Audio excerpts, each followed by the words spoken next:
podamos iniciar ya. Pero antes quería platicarles de algo. Sí, buenas tardes. ¿Alguien me quería hablar?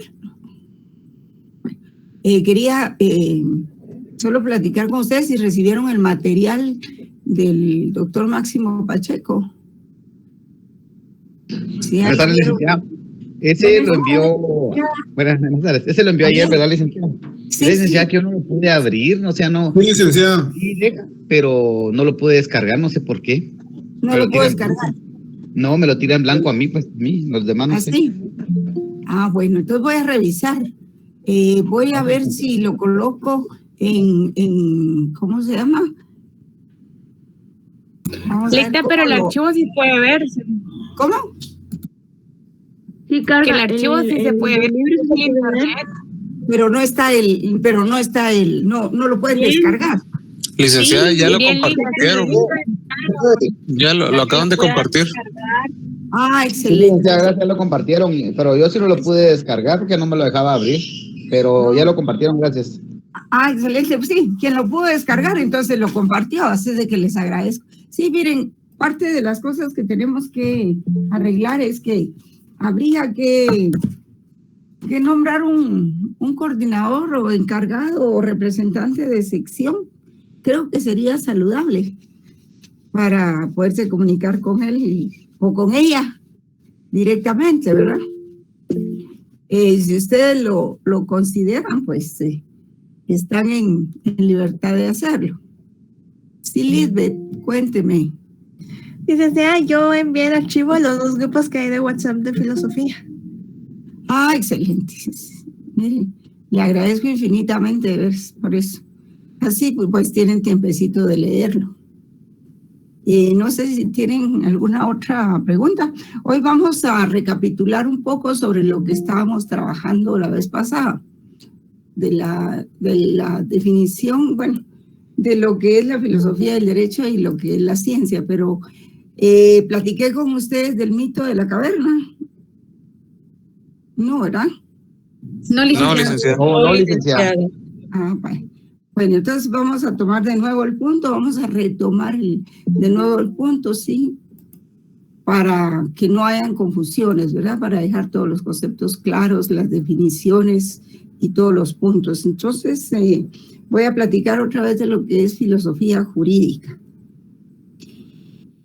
Bien, y a la vez, pues, bueno, estábamos en la discusión entonces estábamos en las propuestas de quién podría ser la representante de sección o el representante. Alguien por ahí propone a Lisbeth. Yo propongo a William. A William. ¿A quién más? A Steffi. A Alison. La compañera que publicó lo del libro podría serle. Sí, licenciada. Lisbeth. Yo voto por Alison Arriaga. Lisbeth. Apoyado bastante ahí ahorita. Lisbeth. Creo que Lisbeth. Sí, se trata de alguien que más o menos pero yo opino que en este caso que como ya hay grupos de la clase, quien sea el coordinador del grupo, que sea el representante de la sección, porque si no, a quien elija no va a poder entrar al grupo y van a querer otro grupo y van a hacer un montón de disturbios. Entonces mejor quien es el administrador del grupo que ya está, que diga que sea presente y que él sea el representante de la sección. Sí, bueno, Lisbeth. Perdone, yo consideraría que Lisbeth es una muy buena opción. Yo creo que pues Lisbeth maneja su canal de YouTube y ahí pues a veces graba clases y todo para ayuda de nosotros. Entonces yo considero de que pues está muy bien ella. Una muchacha muy dedicada también. ¿Y Lisbeth qué dice? Porque me pidió levantó la mano. Licenciada, yo soy la administradora de los 2 grupos de filosofía. ¿Quién, Lisbeth? Sí. Ya estuvo. Entonces, licenciada, sí nos ha apoyado en varias cuestiones, pero se tiene que opinar los demás. Pero a mi criterio estaría bien ella. Sí, ¿verdad? Bueno. Bueno, entonces dejamos a Lisbeth, ¿verdad? Que dejamos ahí a Lisbeth como representante para que nos podamos comunicar. Correcto. Cualquier cosa, y Lisbeth, gracias. Y miren, tiene que ser alguien que realmente tenga vocación de servicio, que quiera ayudar a los compañeros, ¿verdad? Que tenga tiempo también, porque hay quienes son muy ocupados. A veces se proponen, pero las personas no tienen tiempo para atender. Entonces, hay que ver todo eso, ¿verdad? Y si ya ha trabajado con ustedes antes, pues también es otro punto a su favor, ¿verdad? Así es de que, bueno, entonces por el momento quedamos con Lisbeth, ¿verdad? Así es de que, bueno, que me alegro que ya tengan el documento, léanlo porque no es el único que les voy a mandar, voy a ver cuál otro les envío y pues estamos en eso. Hoy vamos a iniciar la clase trabajando sobre lo que es filosofía jurídica, retomando el tema, como que no les hubiera dado la clase aquella porque sentí como que no estaba muy clara. Yo ese día tenía muchos problemas y pues sentí mucho no haber profundizado un poco más en lo que eran los temas. Bueno, entonces, corre y va de nuevo. Entonces, hablábamos de que la filosofía jurídica, pues, generalmente la filosofía en general se le suele identificar como una ciencia y también a la filosofía jurídica. Se dice que es la ciencia de todas las cosas, pero eso no es exacto. Permítanme un segundito.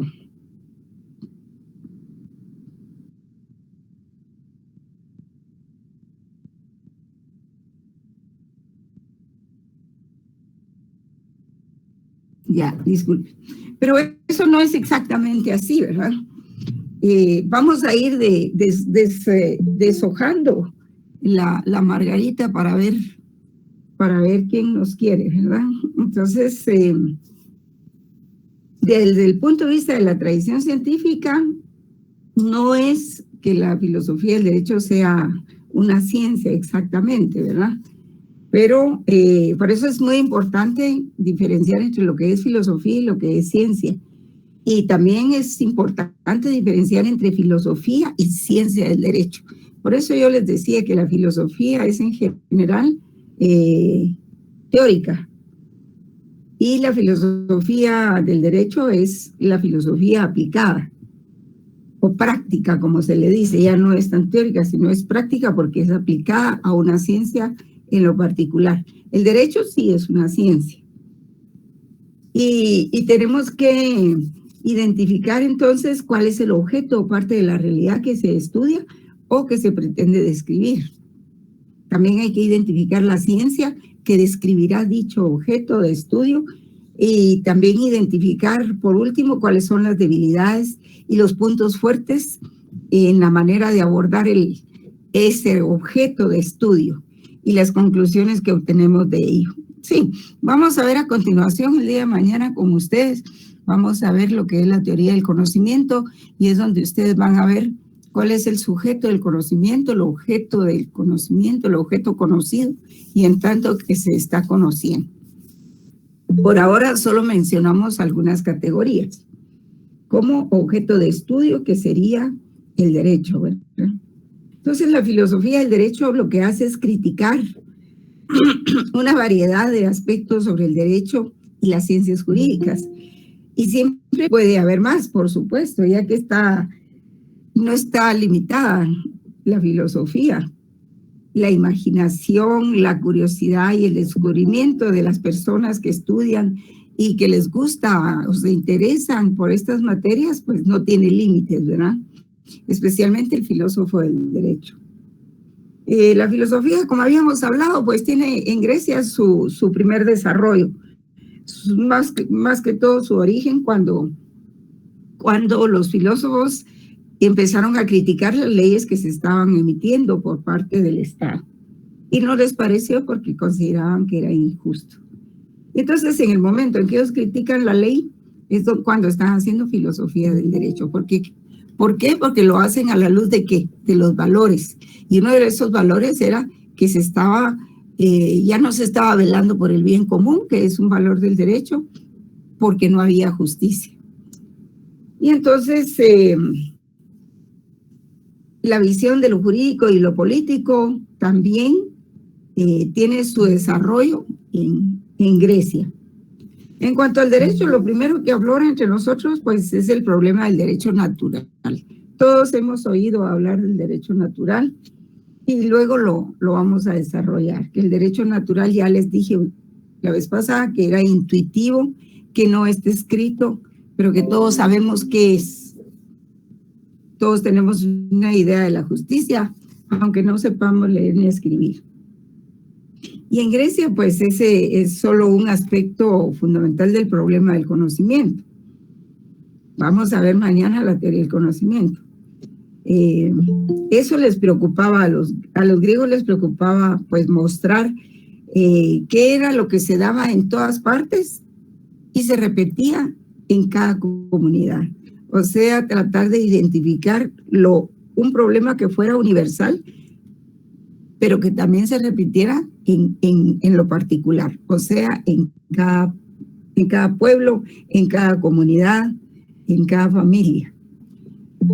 Y por eso los griegos son los iniciadores de la filosofía jurídica, la que gira alrededor del problema del derecho natural en aquel tiempo. Es decir, empieza a desgajarse o a analizarse, por decirlo así, cuáles son los orígenes del derecho, de dónde viene, quién nos lo dio, si es una voluntad divina, si es el mismo hombre con su razón, o si es las personas que lo designan por medio de los sentidos.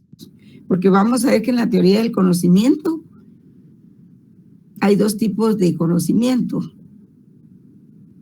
El conocimiento empírico, que es la opinión, que es lo que se ve de primera mano, y el conocimiento científico. Entonces, el conocimiento empírico se llama doxa en filosofía, y el conocimiento científico se llama episteme o epistemológico, porque es a base de verdades comprobadas científicamente. En cambio, el conocimiento empírico, pues es el que tenemos todos a diario. Nos levantamos temprano, probablemente vamos en nuestro vehículo, vemos un accidente o un problema en la calle y luego empezamos a hacer pequeñas hipótesis de lo que creemos nosotros que está ocurriendo.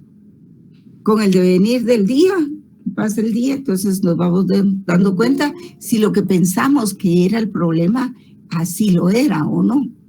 Pero como ese no es un conocimiento comprobado, ¿verdad? Sino es una opinión, un comentario, pues de ahí no pasa. Y ese es el conocimiento sencillo, el empírico, que siempre nos va a servir. Y está el otro conocimiento, que son las ciencias ya formales, que es lo que estudiamos en la universidad. Entonces, cuando nosotros nos ponemos a pensar, ¿para qué estudiar filosofía? ¿Por qué? ¿Qué motiva a los profesores a incorporar filosofía en los PENSA? Pues miren ustedes que realmente la filosofía está en todo. Si nosotros, por ejemplo, nos ponemos a estudiar últimamente, pues en la Universidad de San Carlos se enseña filosofía, porque se preocupa de la enseñanza científica de la Universidad de San Carlos, es diferente. No va a dejar la filosofía para después de que ustedes se gradúen. Se trata de que se gradúen con valores, con críticas, con criterio formado. Y entonces se incluye dentro del PENSA de estudios, se incluyó filosofía del derecho. ¿Para qué? Para reflexionar, para recrear, para criticar, para evaluar cómo están las ciencias del derecho, pero cómo está la situación en sí. No solo teóricamente por las nubes y todo eso, no. Es para aterrizar también. Entonces, en otras universidades, pues lo que han hecho es de que solo dan las clases sustantivas y adjetivas, es decir, el derecho procesal y sustantivo, pero no dan filosofía. La filosofía la dejan para las maestrías o para el doctorado. Y realmente cuando ustedes estudian el posgrado, pues lo que van a ver es eso, filosofía. Entonces, la filosofía, pues no es que sea una carrera, una profesión rentable. No puede uno decir, bueno, voy a estudiar filosofía y de eso voy a vivir, salvo que sea docente, pues, pero no es muy rentable como, por ejemplo, el ejercer la profesión en el derecho penal, civil, en el derecho laboral, en el derecho, en otras ramas del derecho, ¿verdad? Entonces, no es aquello que uno ponga su oficina de filosofía tampoco, ¿verdad? Como lo hace el notario. Y esa es otra rentabilidad que reditúa al quien se gradúa de notario. Entonces, la filosofía nos preguntamos cuándo es útil, entonces, ¿para qué nos sirve? Pues es útil cuando la comprendemos como el medio que da unidad a la visión, con que de manera o de forma aislada hemos abordado las ciencias, en nuestro caso el derecho en sus diferentes ramas. Entonces lo que hace la filosofía es que le da unidad a todos los conocimientos que tengamos sobre las ciencias. Nosotros hemos estudiado, ¿qué? Derechos humanos, técnicas de investigación, derecho civil, derecho penal, derecho laboral, en fin, todas esas ramas. Pero es la filosofía la que le va a dar que les dijera yo, le va a dar una revisión crítica a todas esas ramas. Entonces, afecta también a las ciencias jurídicas y sociales la filosofía del derecho, porque es esencialmente lógica y ética del derecho. O sea, se basa en un pensamiento correcto, porque a la lógica no le interesa si el pensamiento es válido o no es válido, le interesa que si es verdadero o no, le interesa si es válido o no. Pero la lógica la vamos a ver mañana también. Y la ética del derecho, que es parte de los valores que deben sustentarse para quienes estudian el derecho. Y estudia también los hechos y actos jurídicos, porque ustedes saben que todos los hechos y actos jurídicos dan lugar a consecuencias de derecho. Y tiene otros elementos de su campo de aplicación, todos ellos pues atienden la problemática del fenómeno jurídico, o sea, de lo jurídico como fenómeno. Y cada pensador, cada filósofo le da su propio enfoque. Hay pensadores de tendencias escolásticas como Santo Tomás de Aquino, que lo ve desde el lente de la religión. Los hay también vitalistas historicistas desde el punto de vista de la historia, que son, por ejemplo, seguidores de Ortega y Gasset. Y les decía la vez pasada que Ortega y Gasset es un solo autor, ¿verdad? No son dos. Los hay dialécticos materialistas como Engels y Marx y otros, ¿verdad? Porque no solo ellos son dialécticos materialistas, también Hegel. También encontramos positivistas, formalistas, en fin, cada uno de ellos trabajando en función de esa actividad global, de esa unidad de visión. Y para esto tienen que tener presente que hay una filosofía de la ciencia, ¿verdad? Incluso las ciencias médicas tienen su filosofía, las ciencias políticas también. En fin, que ya es filosofía aplicada también. Y esta se encarga de saber cómo se desarrollan, evalúan y cambian las teorías científicas y si la ciencia es capaz de revelar la verdad de las entidades ocultas y de los procesos de la naturaleza. Su objeto es tan antiguo y se halla tan extendido como la ciencia misma. Entonces nos preguntamos, ¿qué significado tiene para el ser humano y especialmente para aquel dedicado al derecho, la filosofía del derecho? Pues este significado estriba en trascender las barreras de lo conocido, de no conformarnos con lo que se ha dicho y de no aceptar que nos digan, bueno, siempre ha sido así, ¿verdad? Y por eso aceptamos a la costumbre. La costumbre es algo, pero muy poderoso en la gente que estudia. Muchos dicen, pero siempre ha sido así. Y el hecho de que se haya mantenido una costumbre, como decimos los abogados, el error no es fuente de derecho. Es ahí precisamente donde se cuestiona si esa costumbre es válida o no es, o no lo es. Y entonces, por ejemplo, cuando se muere alguien y nos dicen, bueno, nosotros vamos a investigar, ¿para qué está el Ministerio Público? Para investigar cómo falleció y todo. Y nos dicen, es que ya le tocaba su hora. Ay, Dios, ahí nos quedamos en un dogma. Entonces, ahí ya no se puede seguir investigando si uno piensa de esa manera. Entonces, la costumbre, los dogmas y todo eso son los que tienden a entorpecer un poco y a bloquear el proceso de investigación por parte de los estudiantes y por parte de los expertos también. Y entonces cada quien trabaja en su actividad de unión de visión, ¿verdad?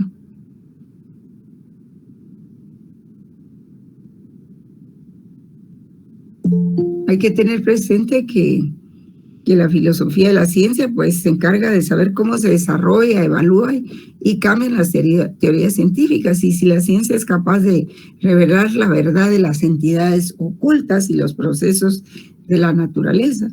Su objeto pues es muy antiguo, ¿verdad? Entonces podemos decirnos que la filosofía lo cuestiona todo, lo argumenta todo y no se detiene ante nada. Y si topa con un obstáculo, lo que hace es de que sigue su labor filosófica en torno a ese obstáculo, lo estudia y determina cuál es su posición y lo critica para ver qué es lo que está mal, pues lo que está mal, lo que está bien.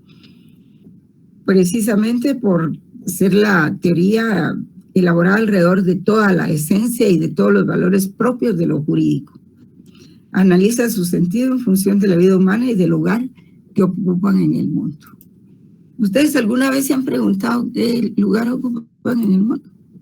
¿No se han puesto así como dicen algunas personas que dicen que se pone uno filosófico?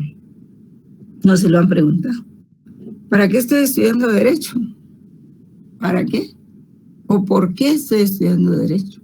¿Es mi verdadera vocación o no me gusta? ¿O lo estoy estudiando solo porque no quise dejar pasar los años sin estudiar? Ahí podrían haber muchos cuestionamientos y muchas respuestas también.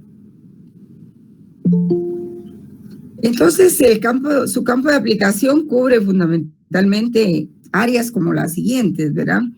El estudio de la etiología, con T de Tito, jurídica, que se refiere al estudio de las fuentes del derecho. Vamos a ver. Bueno, entonces, ¿qué están respondiendo ahí en el chat ustedes? Vamos a ver. Ya le tocaba ir a conocer a nuestro Señor Jesucristo. ¿Qué quieren decir con eso? Estuardo, Rodolfo Estuardo, ¿qué quiso decir con esto? ¿Con qué otro nombre se conoce al conocimiento empírico? Se llama doxa. Ese es el término de la filosofía. Gracias, licenciada. Para servirles. Para defender clientes que puedan pagar, ayudar al que no tiene a hacer billete, licenciada. ¡Hala! ¡Qué mal! ¡Qué mal! Licenciada, perdone. Usted mencionó dos tipos de conocimiento, el empírico y el otro el de las ciencias formales. Sí, el empírico, que es también el conocimiento de la opinión o doxa, y tenemos el epistemológico, que es el conocimiento científico, ¿verdad? Rodolfo, no sé si su respuesta fue por molestar, pero me parece un poco fuera de lugar, ¿verdad? Si usted eso es lo que piensa, pues creo que está de más recibir filosofía. Creo que no le queda bien.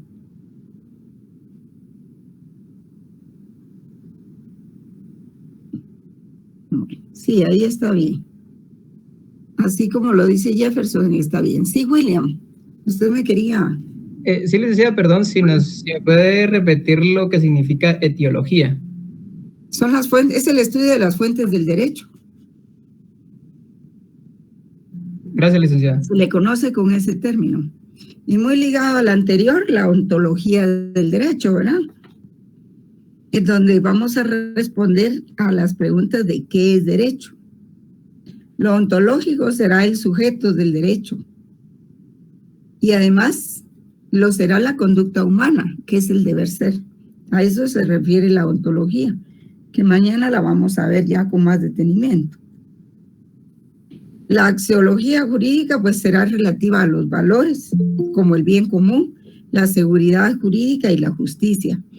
Y aquí no se habla de seguridad ciudadana, se habla de seguridad jurídica, en el sentido de que las sentencias sean objetivas, imparciales y adaptadas al caso, que se hayan recibido todas las pruebas y que no haya manipulación. La seguridad jurídica se da en esa parte del organismo judicial. En el organismo ejecutivo, pues consiste en que cada resolución que emita un órgano del ejecutivo sea apegada a la ley y a la ley específica, porque pues eso tiene mucho que ver con la juridicidad de las resoluciones. Y también que esas resoluciones provengan de autoridad legítima, ¿verdad? Entonces, en eso consiste el derecho. En que, por ejemplo, no vayan al registro de la propiedad y empiecen a asaltar a propietarios y les quiten y los despojen de sus propiedades, porque entonces no hay seguridad jurídica. Entonces, el campo de aplicación de la filosofía abarca todas esas áreas, ¿verdad? El de la etiología jurídica, o sea, las fuentes del derecho, el de la ontología del derecho, el de la axiología jurídica, relativa a los valores, el de la seguridad jurídica y justicia, la lógica jurídica relativa al conocimiento y la técnica jurídica relativa a los procedimientos. Son importantes también los procedimientos.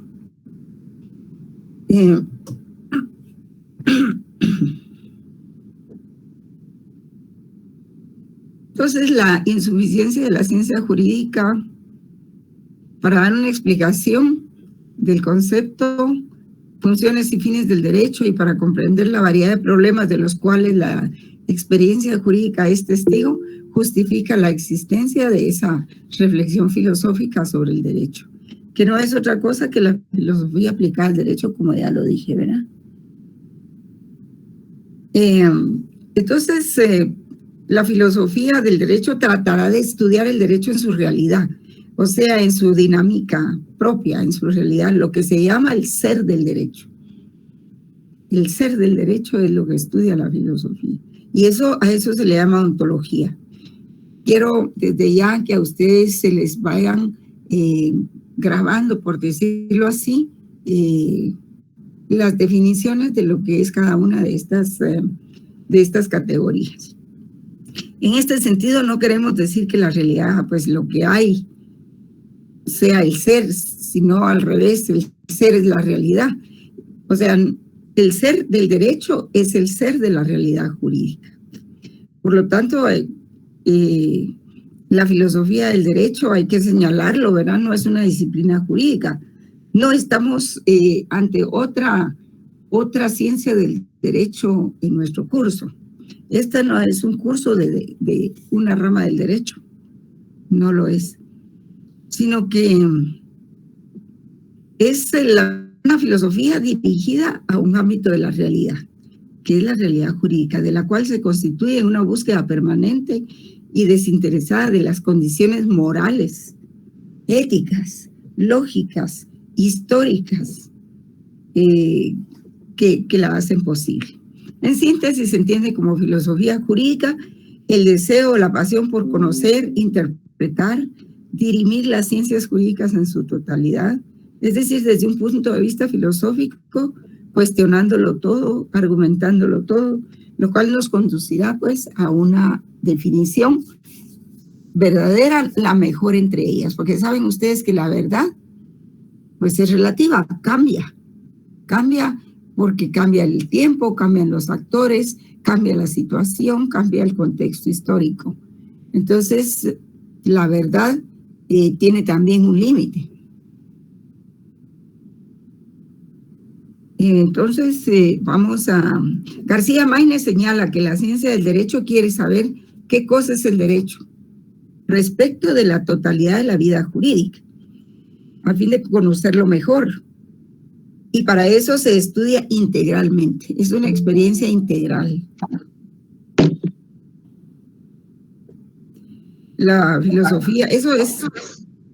Sí, alguien tiene abierto su micrófono.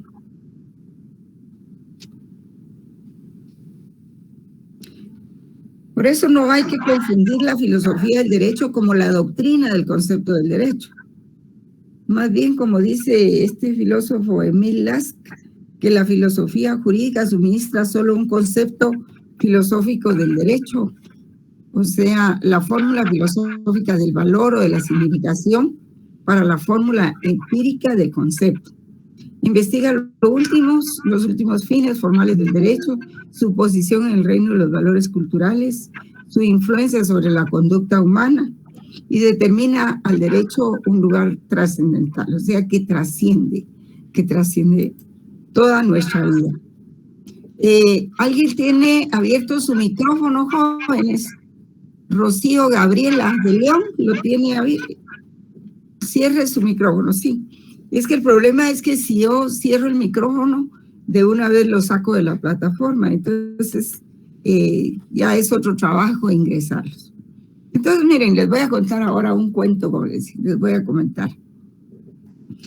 ¿Qué es lo que se habla normalmente sobre lo que es el conocimiento? Vamos a empezar un poco por eso. Y les voy a mencionar que Ortega y Gasset, pues lo que dicen es que filosofía es pensar, ¿verdad? El ser humano se enfrenta a un mundo caótico e intenta ordenarlo en su mente. Pero cuando ese esfuerzo se puede sistematizar, entonces se convierte en una actividad filosófica. La verdadera filosofía no conduce a ideas cristalizadas, sino a procesos de liberación íntima, o sea, muy dentro de sí, en el cual la persona se libera de sus dogmas.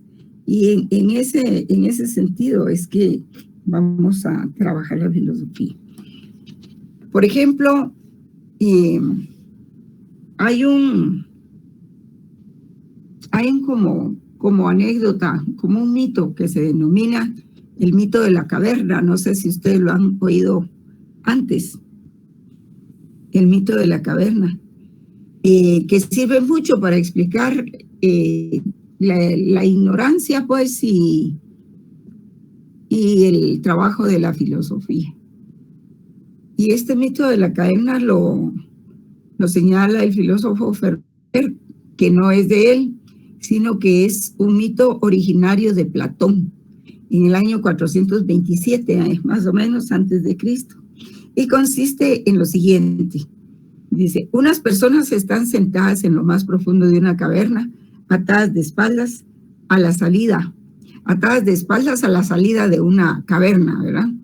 Y solo pueden observar en la pared de la caverna la sombra proyectada de los animales, de la lluvia, de los seres que pasan enfrente a una hoguera. Y es lo único que sus sentidos les permiten ver. Y el mundo que ellos creen conocer es el que les reflejan sus sentidos. ¿Qué será eso, verdad? Se preguntarán, o a veces ni se lo preguntan. Solo ven reflejos de cosas que existen. Uno de ellos logra salir de la caverna y se da cuenta que sus sentidos le han engañado. Entonces se empieza a conocer el verdadero mundo, pero se da cuenta que no puede dejar en la ignorancia a sus compañeros y regresa para sacarlos de su cautiverio. Estos, sin embargo, no le creen.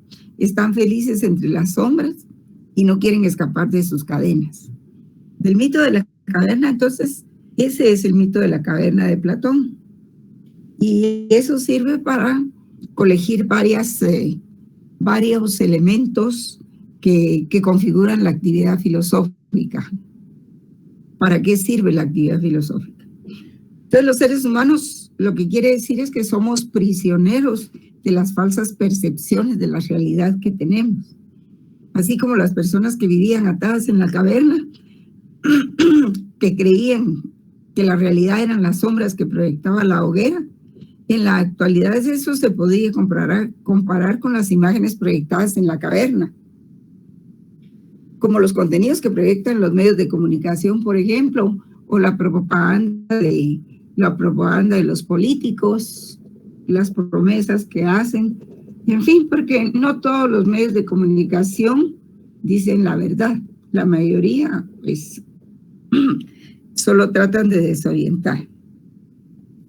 En la actualidad podía compararse eso con las imágenes proyectadas en la caverna. Y esas imágenes se pueden comparar con los contenidos que tenemos nosotros en la televisión, en la radio, en el teléfono, etc. No todo es bueno, ¿verdad? Y estos pues, nos presentan generalmente una realidad medianamente falsa y distorsionada.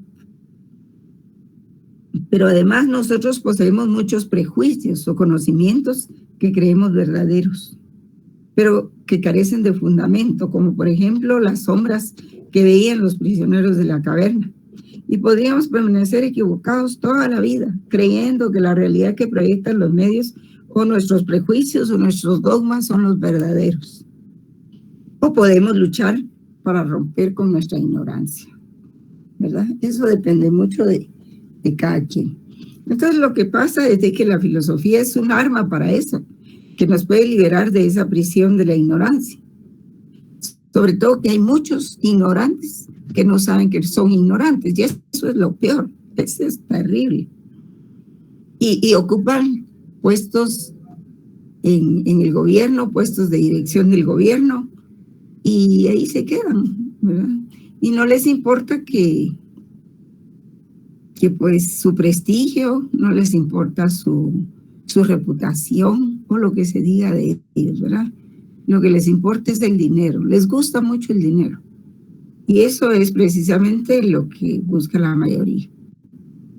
Especialmente si se viene de estratos en donde, no pobres, porque no necesariamente se tiene que ser pobre para eso, porque se es pobre económicamente, pero se puede ser rico en valores, ¿verdad?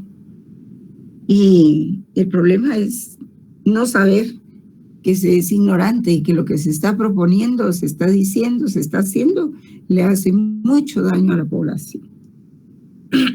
Entonces la filosofía nos permite construir un pensamiento crítico para descubrir la verdad en la medida de lo posible, ¿verdad? Y a no conformarnos con las falsas ilusiones de los medios de comunicación, de nuestros prejuicios y de nuestros dogmas.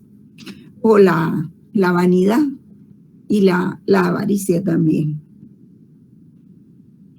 Y esto pues es cuando el individuo logra detenerse y darse cuenta que debe de cambiar porque no está bien lo que está diciendo o lo que hace o cómo ejerce el derecho, pues eso es como un parto, es doloroso, es como un nuevo nacimiento, señor, ¿verdad? Sin embargo, ese proceso de liberación, pues como les decía, pues es doloroso. Estamos acomodados en esas falsedades y nos resistimos a cambiarlas. Se puede comparar por eso la iniciación filosófica con la metamorfosis de la oruga. Un proceso que la metamorfosis de la oruga pues es un proceso de renuncia, proceso de dolor, de sentirse mal, de vergüenza, ¿verdad? Más que dolor, vergüenza, arrepentimiento, pero que eso ya conduce a una identidad más plena. Porque miren ustedes, en el mundo, la gente que no recapacita por sus propios medios, pues otro la hace recapacitar. Alguien más la va a hacer recapacitar y probablemente en lo que más le duele. Así es la vida. Entonces nuestro autor añade que de alguna manera todos contamos ya con una filosofía. La semilla de la filosofía ya está con nosotros. Ferber se refiere a que poseemos un sentido común que nos aporta ciertas convicciones básicas. Existimos, sí, existe un mundo real. Además de nosotros existen otras personas con las que convivimos. Está nuestra familia, nuestros amigos, nuestra comunidad, nuestro país, en fin, está la comunidad internacional también, etcétera. El sentido común entonces nos permite reflexionar pues a partir de nuestra interacción con y en el mundo. Sin embargo, si nos atenemos solo a eso, a nuestros sentidos sobre la realidad, pues probablemente nuestro conocimiento sea muy limitado. Solo sabremos sobre la parte del mundo que habitamos. Hay muchos que viven en una burbuja y que nunca tratan de investigar en qué mundo viven, en qué país, en qué nación, qué pasa en su país, qué sucede a su alrededor. Hay quienes viven una vida muy superficial. Solo se preocupan de si hay un carro nuevo, si es un carro nuevo, de qué velocidad desarrolla, o bien de que si hay que ir al salón, que si hay que alisarse el pelo, que hay que vestirse de cierta manera, y jamás se preocupan de los problemas torales y nacionales. Entonces, la oportunidad se tiene ya cuando se va a la universidad y se estudia. Algunos, otros lo hacen por sí mismos. Entonces, la filosofía nos ayuda a salir, conocer nuestro contexto. Nuestro sentido común con la filosofía se ve enriquecido como un conocimiento racional universal. ¿Por qué racional? Porque si el sentido común lo tenemos por los sentidos, ¿cómo es que nosotros nos vamos dando cuenta de que tal vez somos ignorantes? Y eso es por utilizar la razón universal, el proceso de pensamiento que es la razón. Además del sentido común puede engañarnos, pero la razón puede que no nos engañe.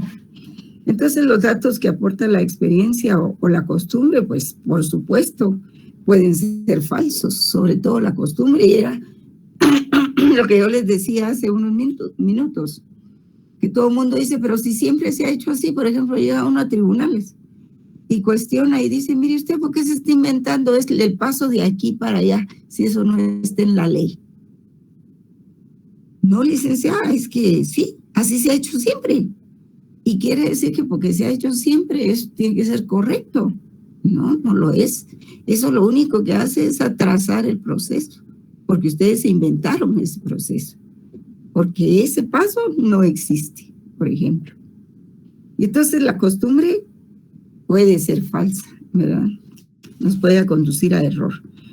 Por ello, al asumir una actitud filosófica, superamos esas limitaciones y los errores a que nos puede conducir a veces los sentidos. Entonces, el mito de la caverna nos permite acercarnos a la actividad filosófica, pero que aún no la hemos definido por sí misma, en sí misma, ¿verdad? Y ofrecer una definición cerrada de esta disciplina, pues sería traicionar su esencia misma. Porque la filosofía, pues, es difícil definirla, jóvenes. Es como la justicia. Encuentren ustedes una filosofía de la justicia y tal vez quedarán satisfechos con la definición, pero aún no sabemos qué es. Y hay una diferencia en dar una definición a veces antojadiza, que realmente captar el sentido de lo que encierran esas categorías. Y por eso a veces ofrecer una filosofía, una definición de filosofía cerrada completamente, como decir, bueno, la filosofía es el amor a la sabiduría. Pues de esa disciplina sería traicionar su esencia misma, porque hay que contemplar muchos otros aspectos. Y por ello acudimos con este autor Escobar a señalar que existen 6 características fundamentales de la filosofía. En primer lugar, el conocimiento crítico. Segundo, la certidumbre radical. La actividad fundamentadora también. La tendencia a la universalidad o a la generalización, ¿verdad? y la sabiduría como forma de vida y praxis. La praxis es la práctica social, ¿verdad, jóvenes? Es cuando se experimentan las ciencias en la práctica social. Entonces, la filosofía es una actividad crítica, pues quien la practica pone en duda su conocimiento cotidiano. ¿Y cuál es el conocimiento cotidiano? Son las doxas, ¿verdad? Las doxas, el conocimiento cotidiano, la opinión. La filosofía es una actividad crítica y la pone en duda. Entonces, hay que, especialmente los abogados que somos todólogos, ¿verdad? Les digo todólogos porque el abogado tiene que saber de todo. No puede, ya cuando está graduado, no puede decir, pues yo no sé qué significa eso, qué quiere decir eso, ¿verdad? Porque se supone que el abogado tiene un conocimiento universal de todas las formas, leyes, categorías y fenómenos que nos rodean. Entonces, y es por eso que también no se puede uno sustraer de algún concepto o alguna definición. Si no, tiene que ir a ver qué es, ver el diccionario si no lo tiene en el momento, ¿verdad? Pero tendrá alguna noción de un problema o de una categoría determinada. La filosofía también es desmitificadora, pues tiende a liberarnos de prejuicios, de mitos, de dogmas, de conocimientos falsos y sin fundamento. Y aprendemos entonces a que cada cosa que nosotros decimos tiene fundamento. Lo hablamos con fundamento.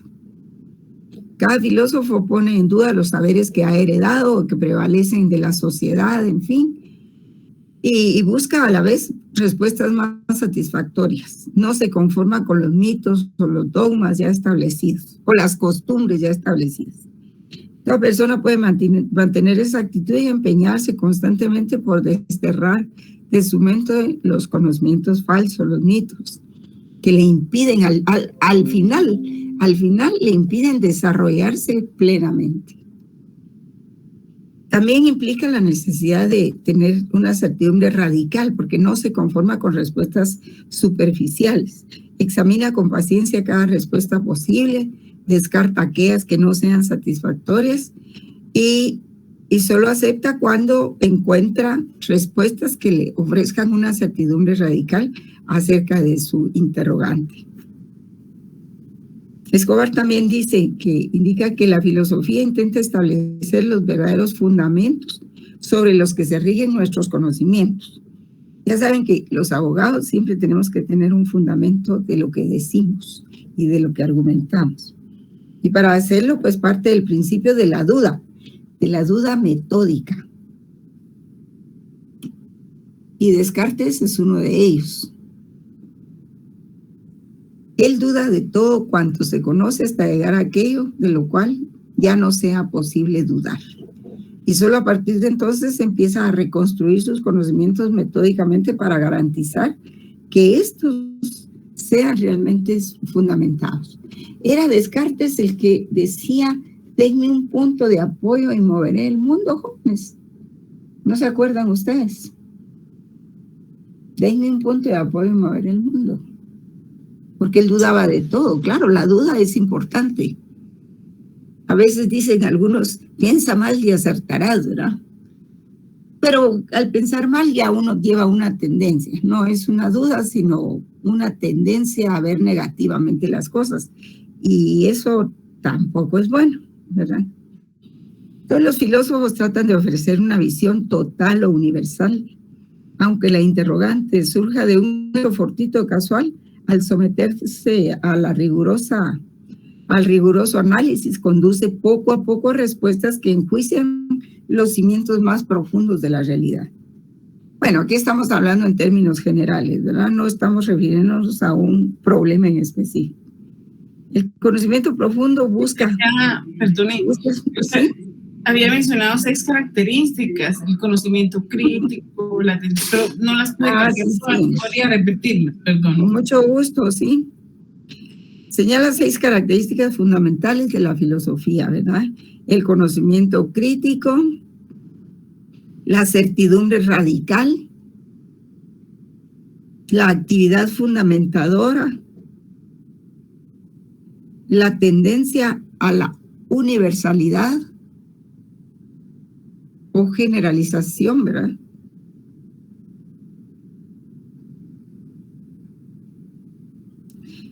A la sabiduría como forma de vida y a la praxis, que es la práctica social, ¿verdad? ¿Logró tomarlas, compañera? Me faltó, pero la donde decía la actividad, esa sí no. La actividad fundamentadora. Es fundamentadora, gracias. Esa es la tercera o cuarta. O sea que uno debe, como actividad, siempre tiene que estar fundamentado. En la ley, en la filosofía, en la práctica, en lo que sea, pero tiene que asumir una actitud fundamentadora. La tendencia a la universalidad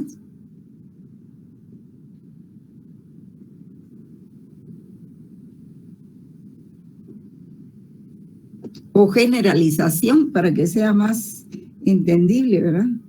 La tendencia a la universalidad, debemos tender a la universalidad o generalización, a tomar la sabiduría como forma de vida, ¿verdad? La sabiduría como forma de vida y la praxis social, ¿verdad? Que es la práctica social.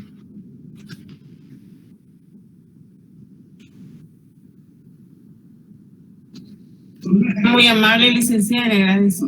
Para servirle, compañero. Entonces Descartes decía que inventó la duda metódica, ¿verdad? Y él decía que había que dudar de todo. Especialmente el abogado tiene que dudar de todo, o el notario, pues. No debe dar todas las cosas que le llegan así por sentado. Por ejemplo, si alguien le pide una escritura de compraventa y él ve que el bien que se va a vender vale mucho más que lo que él va a comprar, que él va a pagar. Entonces ahí puede surgir una duda, ¿no? Y entonces, ¿por qué este abogado me viene a decir que él va a comprar este terreno en tanto? Y el vendedor no dice nada. ¿Qué está pasando aquí? No, licenciado, usted hágalo y yo lo voy a pagar en efectivo y que aquí tiene el dinero y cobre lo que usted quiere y todo. Ah, no, ahí pasa algo que es irregular. Entonces esa es digamos que la malicia que debe tener el abogado. El olfato que tiene que tener el notario. Porque, por ejemplo, ahora que se cambió el sistema de traspaso de vehículos, si ustedes se dan cuenta, el notario es el que tiene que elaborar el consentimiento del vendedor del vehículo, ¿verdad? No es así. Entonces, ¿qué tal si llega alguien con uno y el vehículo es robado, con documentos falsos? ¿Cómo puede el abogado, el notario establecer eso? Es difícil. Y a veces llegan con mucha prisa, porque ese es otro problema. No, es que eso tiene que salir hoy, porque yo me voy de viaje, ¿verdad? Sí, Rodolfo, Estuardo. ¿Qué tal, Linda? Buenas noches, ¿cómo está? Y creo que empezamos conociéndonos con un poquito mal. Creo que me había malentendido mi argumento, pero hay cierta parte. Le voy a comentar. Está bien la aclaración. Sí, no se preocupe. Es que no me hace que me vaya a malinterpretar.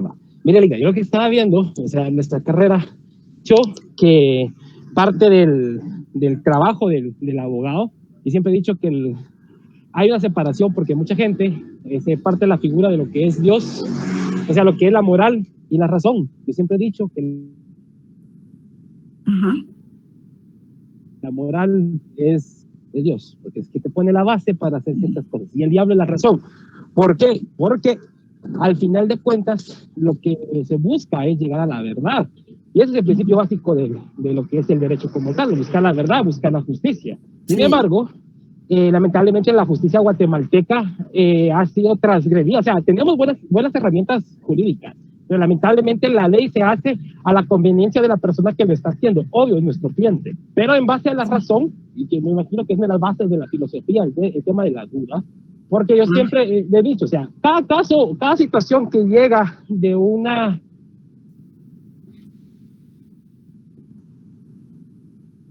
se le va el volumen, ¿verdad? Se le va la señal. Servicios es averiguar en...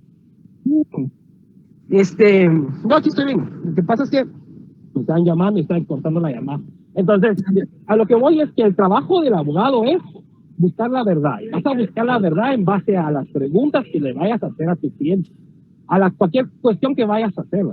Y si usted quiere poner algo donde la gente se busque y se mate, porque realmente se dejan ir bastante por los pensamientos religiosos y políticos, es, por ejemplo, ponga en discusión el tema del aborto.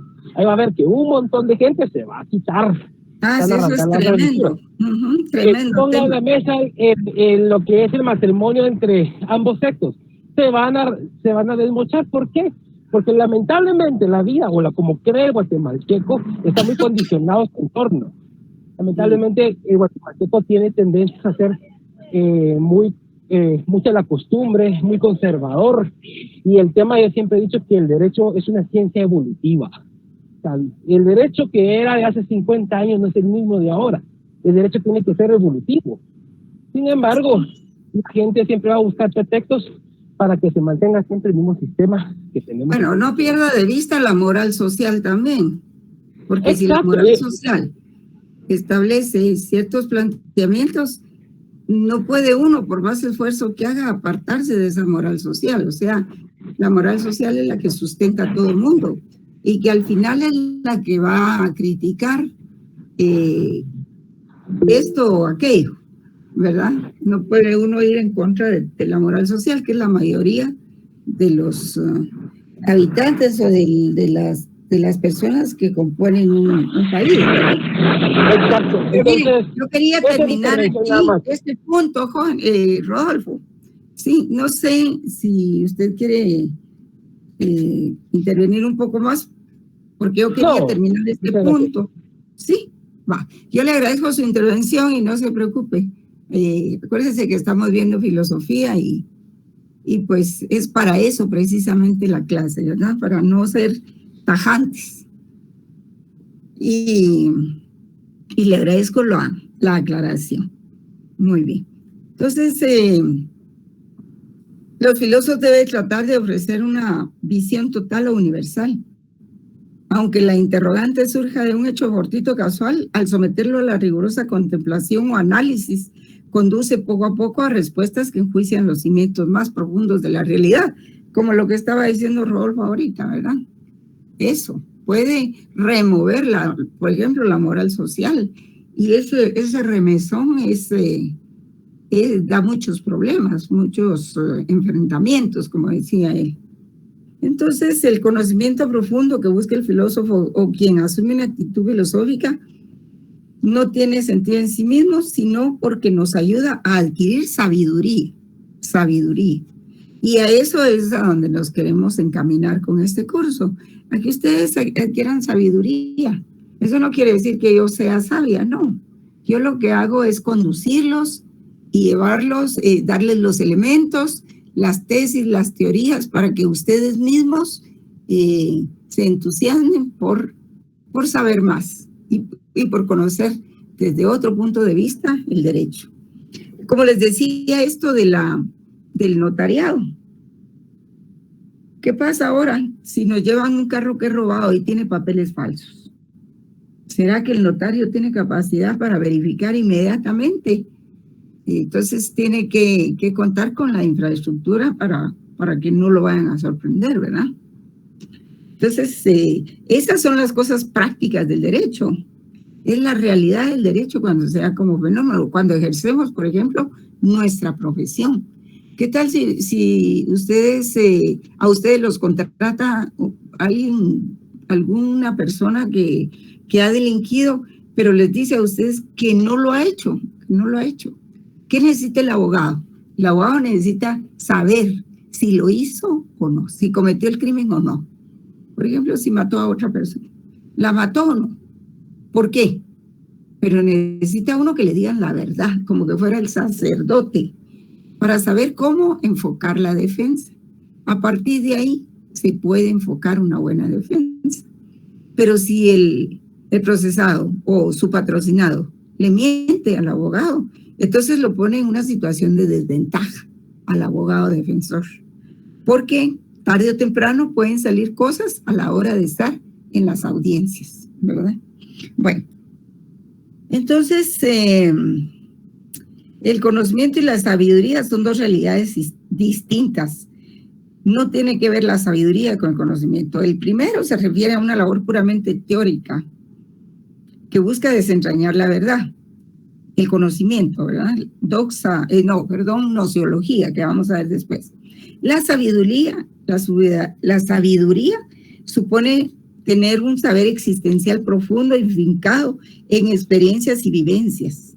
Los abuelitos son sabios, ¿verdad? No necesitaron ser abogados para ser sabios, ni siquiera saber aprender a leer y escribir. Es sabio quien, a partir de un conocimiento profundo y verdadero, pero perfectible de la vida, ¿verdad?, es capaz de vivir bien, realmente bien, y no de acuerdo con aquellos falsos bienestares que puede ofrecer la sociedad. Por supuesto que puedo aspirar a un carro lujoso, pero si yo no tengo realmente en mi haber los instrumentos y quiero pasar de noche la carrera de Derecho y quiero tener una carrera meteórica y en el siguiente año, después de cerrar, me quiero graduar y después de ese año quiero obtener una maestría, aunque sea fraudulentamente, y después un doctorado, aunque sea fraudulentamente, ¿a qué los va a conducir? ¿A qué los va a conducir? A que tarde o temprano eso se conozca. Y la persona avariciosa que le encanta el dinero, pues con eso es lo que se topa, ¿verdad? Tarde o temprano, porque ahí sí que, como dicen, no hay nada oculto, el cielo y la tierra no hay nada oculto. Entonces se puede deducir de todo lo anterior que la filosofía es una forma de praxis, de práctica social. Aunque es especulativa, también es racional. Encamina siempre sus meditaciones hacia la solución de problemas reales con los que se enfrenta el ser humano, en tanto que praxis se plantea como una actividad consciente que realizamos con el objetivo de transformar la realidad existente. El filósofo, como ser crítico, evidencia las contradicciones de su mundo y plantea soluciones racionales para el futuro. El potencial transformador de la filosofía es tan grande que queda plasmada en esta frase de Carlos Marx, que dice: los filósofos no han hecho más que interpretar de diversos modos el mundo, pero de lo que se trata es de transformarlo. Miren, jóvenes, Guatemala, por ejemplo, está sobrediagnosticada. Hay estudios de todo, del transporte, de la pobreza de la población, de la desnutrición, ahora del coronavirus, de todo. Hay miles de estudios sobre todo, ya no hay más que estudiar. De lo que se trata es poner manos a la obra para transformar este país. Entonces hay personas que solo actúan sin reflexionar previamente y por ello tienden a cometer errores. Otras, por el contrario, tienden a reflexionar demasiado y se inhiben de actuar. Ese es otro problema también. La praxis, en cambio, representa un balance entre acción y reflexión. Quien asume una actitud auténticamente filosófica, al hacer un análisis profundo de la realidad, toma conciencia de su propio ser, de sus valores más profundos y realiza los cambios que le permiten estar en armonía con dichos valores. Entonces, cada una de nuestras acciones se presenta conforme a los fines que se ha trazado. La praxis es la combinación armónica entre conocimiento y vida, entre teoría y práctica. Entonces, vean, jóvenes, cómo son importantes todas esas reflexiones. Y díganme si es mentira lo que estamos viendo. Realmente así es. Lo que pasa es que lo estamos viendo ya sistemáticamente con las palabras y los conceptos adecuados para que este tipo de conocimientos, espero, les cale algo en los estudiantes. Bien, jóvenes, realmente hay muchos estudiantes que solo quieren pasar de noche por la carrera y después se van a topar con la realidad. Y entonces, ¿qué pasa? Como la persona no sabe, entonces le ofrecen dinero, ¿ah? Usted debe hacer esto y le ordenan y todo. ¿Por qué? Porque no tiene fundamentos para otra cosa. No tiene formación, no puede argumentar, se confunde, se equivoca cuando argumenta, no sabe lo que está diciendo. Escriben, pero escriben mal, atropelladamente. Y ahí es donde esa gente que no puede destacar de otra manera se plega pues a las corrientes de corrupción, de engaño, de oportunismo, en fin, y venden el alma al diablo, pues, ¿verdad? Licenciada, perdone, es que fíjese que estábamos viendo que ya son las 7:01 y el otro licenciado ya entró a la otra clase. Está bien, aquí terminamos. Entiendo.